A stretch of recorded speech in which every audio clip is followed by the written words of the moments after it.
On a warm August morning, 4-year-old Derek Roby kissed his mother and started walking to summer camp alone for the very first time. A continent away, 2-year-old James Bulger held tightly to a hand as he navigated his way through a busy shopping center, trusting the older boys leading him toward the exit. From the moment we are old enough to understand language, we are taught a simple rule for survival: stay away from unknown adults. Do not get in their cars, do not accept them gifts, never follow them into isolated places. But 38 people watched James Bulger walk across that mall, and almost no one intervened. They assumed he was safe because the people holding his hand were 10 years old. Derek Roby's killer was 13. The people who took their lives were exactly the kind of people they were told to trust: other children. Our legal system operates on a very specific assumption. It defines prepubescent children as physically and neurologically incapable of possessing adult malice. The law expects a 10-year-old to lack the capacity to premeditate murder. But history is littered with teenagers and toddlers who planned, executed, and covered up brutal crimes. Looking at the most infamous child killers forces us to confront a paralyzing legal dilemma. How exactly does society punish a monster when that monster is still a child? In 1979, 16-year-old Brenda Spencer barricaded herself inside her home with a rifle and fired 36 rounds into the elementary school across the street. She killed the principal, killed the custodian, and shot 8 waiting children. When a reporter called her house during the standoff to ask why, she said, "I don't like Mondays. This livens up the day." The state sent her to prison for 25 years to life. The prosecution treated her purely as an adult, prioritizing the scale of the carnage over the environment she came from. Spencer lived in a cramped house littered with empty bottles, sharing a single mattress on the floor with her father. School staff flagged her as suicidal. A psychiatrist recommended she be hospitalized. Her father refused, and for Christmas, instead of the radio she asked for, he bought her the semi-automatic rifle and 500 rounds of ammunition. 19 years later, 14-year-old Joshua Phillips was put on trial in an oversized suit. An entire city spent a week searching for his missing 8-year-old neighbor, Maddie Clifton. Phillips even joined the search parties. The entire time, Maddie's body was hidden underneath the waterbed in his room. He slept directly above her every night.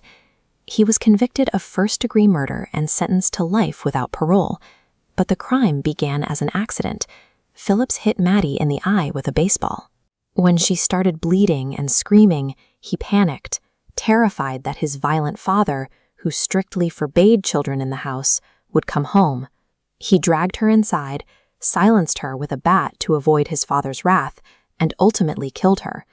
Spencer and Phillips show the absolute weight of the justice system coming down on adolescents. The state locked them away forever, issuing permanent punishments. In doing so, the courts decided to ignore the fact that these were profoundly damaged teenagers, molded by the catastrophic, violent failures of their parents.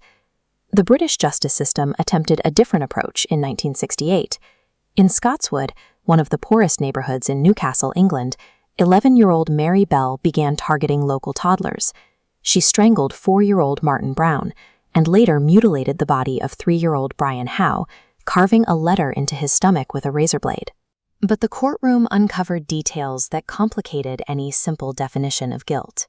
Since age 4, Mary Bell suffered what courts described as some of the worst child abuse ever documented in Britain.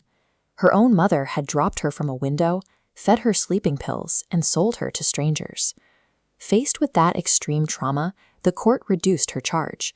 They ruled her actions as manslaughter due to diminished responsibility. She served 12 years and was released at age 23, granted a new identity and a court-ordered lifetime of anonymity to start over. The contrast is staggering. Joshua Phillips, who panicked out of fear of his abusive father, was handed a permanent, unforgiving life sentence in the United States. Mary Bell, who meticulously planned and carved into her victims, was given legal grace and a second life in the UK.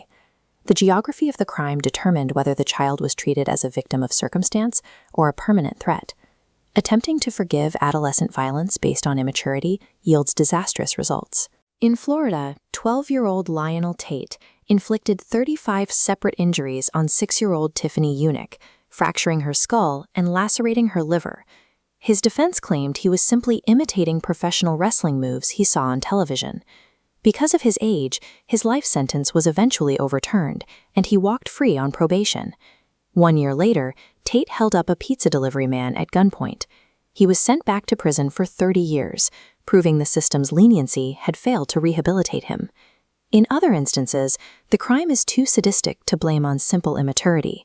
10-year-olds Robert Thompson and John Venables skipped school with a specific plan: find a small child and lead him to a busy road. They abducted James Bulger, walked him 2.5 miles, and spent hours methodically torturing him before leaving him on the railway tracks. This chart shows the ages of juvenile offenders mapped against the length of their prison sentences. Looking at the data, you see the complete randomness of how the justice system assigns punishment. There is no clear trend line correlating youth with leniency. You have John Venables down here, guilty of extreme premeditation, serving just 8 years. And you have Joshua Phillips up here, guilty of an impulsive cover-up, serving a life sentence. Venables was released at age 18 with a secret identity, theoretically rehabilitated.